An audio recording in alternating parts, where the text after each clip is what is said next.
Good evening and welcome to the 2024 Living Landmarks celebration. It's a pleasure to have you with us. I'm Peg Breen, president of the New York Landmarks Conservancy.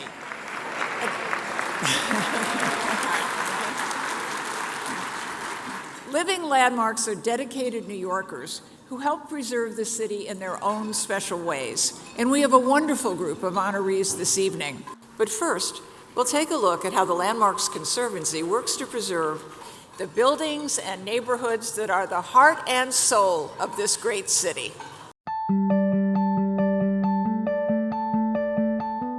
The Landmarks Conservancy has preserved and protected New York for more than 50 years.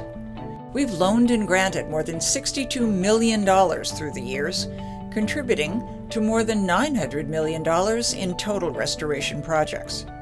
We've worked on major emergencies. Our grants and technical assistance helped buildings in Lower Manhattan damaged on 9/11. We saved the survivor staircase at Ground Zero. It's now featured in the 9/11 Museum. After earlier superstorms, our emergency grants helped nonprofits repair damage and reopen. But much of our work is assisting New York's diverse communities.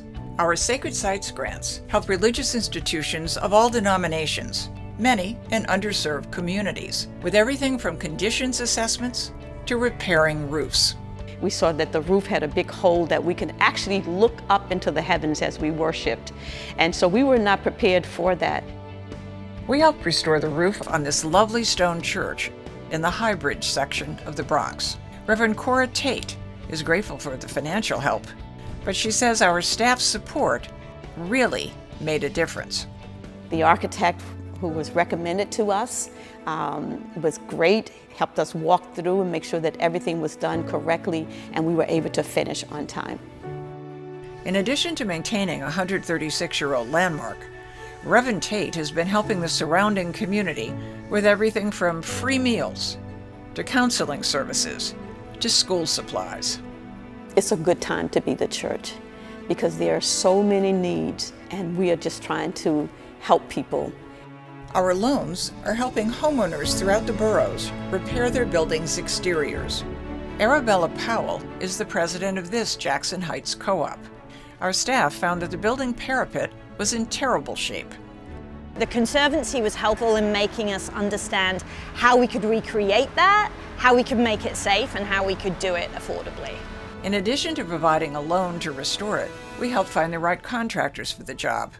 We also guided the co-op board through the city's cumbersome approval process. So the staff were really integral in helping us get through all of the processes, all of those things that were completely foreign to us, but they're so familiar with that they made it so easy. The work even finished ahead of schedule. And they were so thrilled. We in fact had our co-op meeting on the roof so that we could all see it, but we couldn't be happier. Landmarks are important to communities throughout the city. Historic districts are drawing cards for tech companies, women and minority-owned businesses. They attract residents and tourists alike. Even as the retail picture changes, these historic areas will be economic drivers. The city's landmarks anchor us, reminding us that New York has come through difficult times before. We're proud to be the New York Landmarks Conservancy, and we'll continue to preserve the city we love. And now I am pleased to introduce the 2024 Living Landmarks. I think it's the most interdisciplinary city in the following sense. People from all areas mesh and get together. And in a lot of other cities, you sort of stay in your lane. You're in the arts, you're in the law, you're in business. But here, everybody is intermingling and engaging and really cross-fertilizing with ideas and excitement, and it's part of New York's vibrancy. Ellen Futter has had an interdisciplinary career. She began as a Wall Street lawyer, became the president of her alma mater, Barnard College, and the youngest college president in the country, then the first woman to lead a major New York City cultural institution. She's often described as a trailblazer. Well, I think New York has an affinity for trailblazing, and at the time that I was growing up professionally, the group that was the most trailblazing at that moment were certainly women. During her almost 30-year tenure at the American Museum of Natural History, Futter reinvigorated a beloved institution founded in 1869. She oversaw creation of the Rose Science Center and the Gilder Center for Science Education and Innovation. But the historic dioramas remain. I think the mixing of the old and the new is really critical. If you look around the museum, we did not touch the old dioramas. They are the greatest dioramas in the world, some of the great art in the world.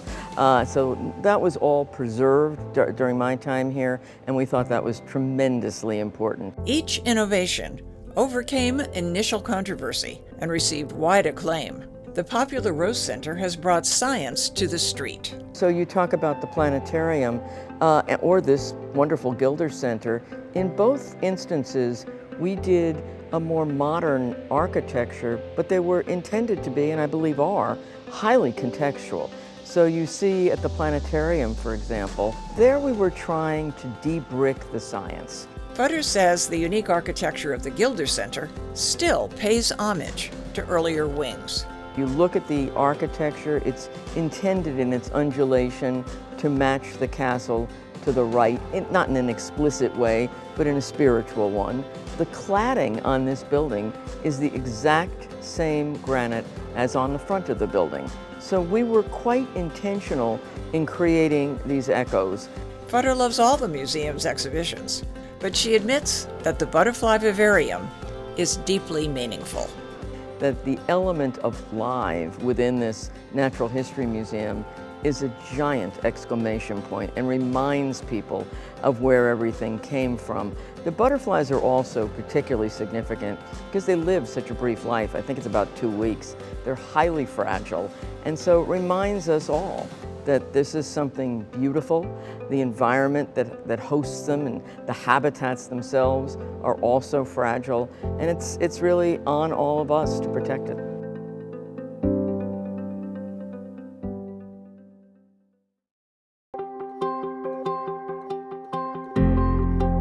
I think New York is a city of so much vibrancy and always reinventing itself. And so if you can take the best with reinvention and save the best of what is there for history, it's just a win-win.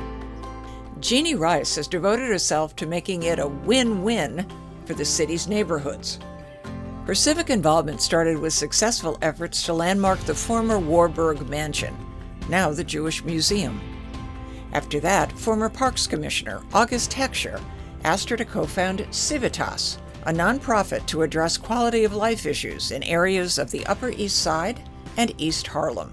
Well, we had East Harlem board members, and we felt that 96th Street was like a DMZ line, and felt that that was really very unfair. The new group delved into the city's often obtuse zoning proposals and produced an informative guide. It made it easy for people to try to understand zoning and it's not very sexy, it's kind of really boring. But if you can look at things that are concisely written, you might become interested. Civitas made headlines when it forced a developer who exceeded his permit to remove 12 stories from a building. It took 6 years and went to the Supreme Court. Civitas even sought advice from an expert in taking buildings down.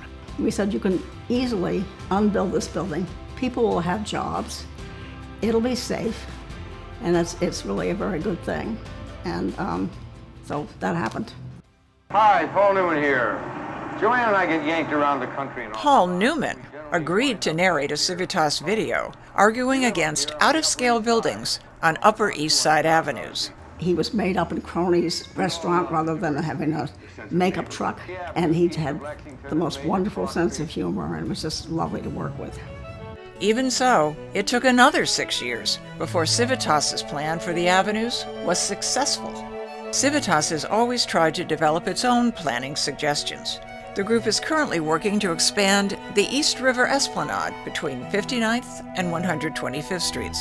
Despite the time and effort civic involvement requires, Rice hopes more people will become involved. This is a very challenging time from so many different points of view, libraries and cultural institutions, and yes, I think you need to be involved. If you want to have your city be a community that you want to live in, you have to get involved.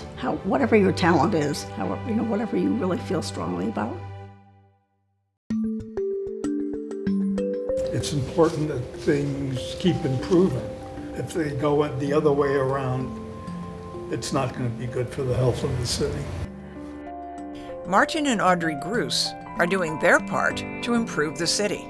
Their joint foundation supports New York's major cultural, educational, and medical institutions. Well, essentially, our foundation covers what we do for work, what we do for play, and the health that we need to enjoy it all. It covers all the essentials of the human condition. Audrey Gruss also founded a separate foundation to seek cures for depression. And I started the foundation in memory of my mother, Hope, who struggled with depression. And we have a twofold mission. Our main objective is to raise funds and support the most advanced neuroscience research. And the second part of our mission is to raise awareness and help reduce that stigma. And I think we've made great strides in both areas. Audrey Gruss came to New York to further her career. The very glamorous Audrey Gruss. Martin Gruss runs a firm founded by his father, who came here in 1939. I'm a dyed-in-the-wool New Yorker. As such, he thinks historic architecture helps define the city. I think there's certain buildings that are iconic in New York. The Chrysler Building, the MetLife Building, the Empire State Building. These structures give New York City its character. Without them, there would be no character, and New York City would look pretty much like any other city in the world. Martin Gruss thinks New York will have to continue to make policy changes to have a fully successful comeback. His wife insists the city must recover. New York is the place where so many successes were made, where families were raised, good times were had, charity was so successful as well, and it has to come back. That's really how I feel about it. We do too, that it has to come back.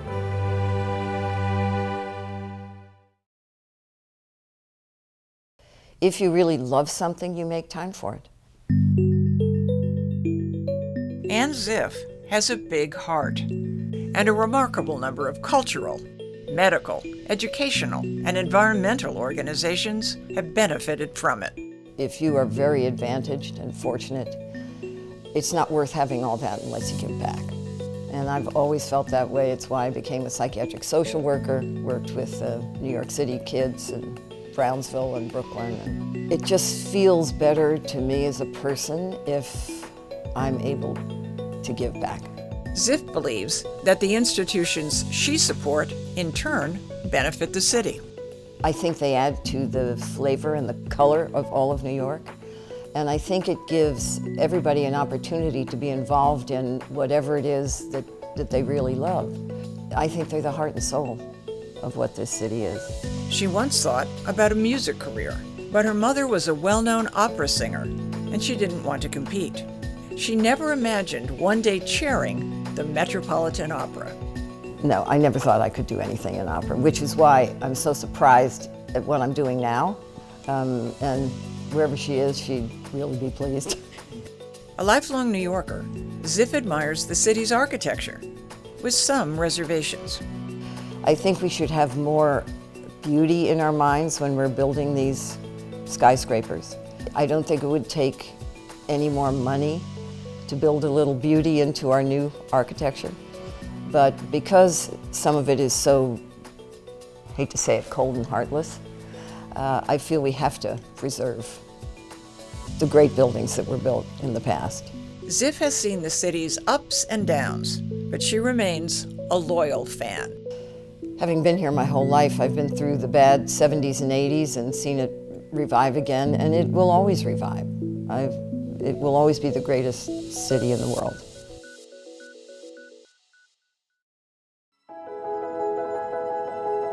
I lived in New Jersey for a long time, and I can remember thinking, there's got to be more than this.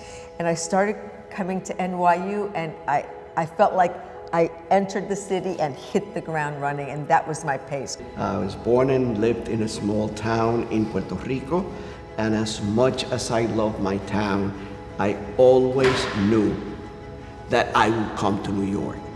Luz Towns and Luis Miranda met at New York University's graduate program in clinical psychology. Each created their own New York success story. Luis in city government as a political advisor and now author. Luz as a noted psychologist, devoted to families in the South Bronx and a fighter for reproductive justice in the U.S. and Puerto Rico.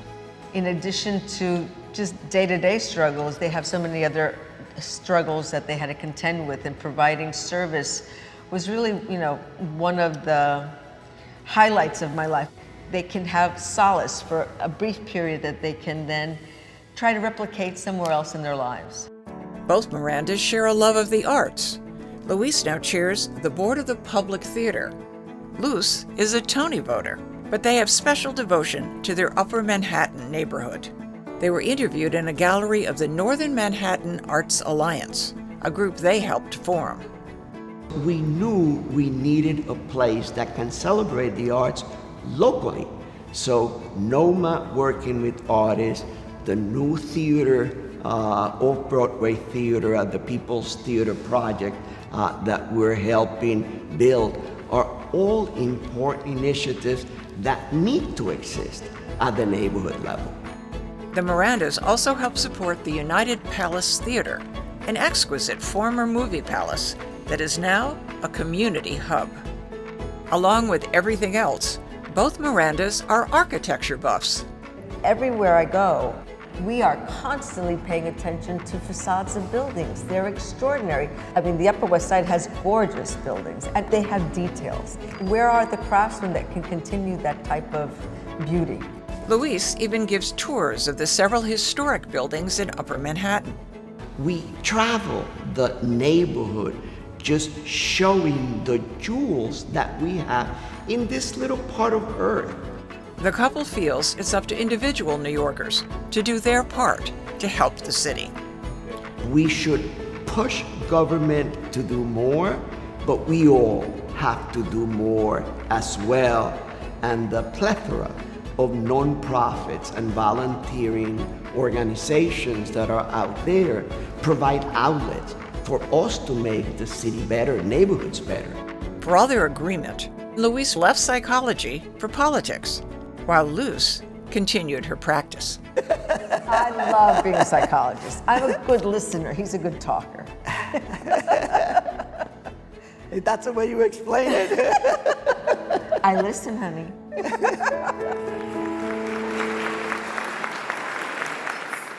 New Yorkers always come through, because New York is worth fighting for. Thank you for coming tonight and making it another successful evening. And please know that the Landmarks Conservancy will continue to fight for the city we love.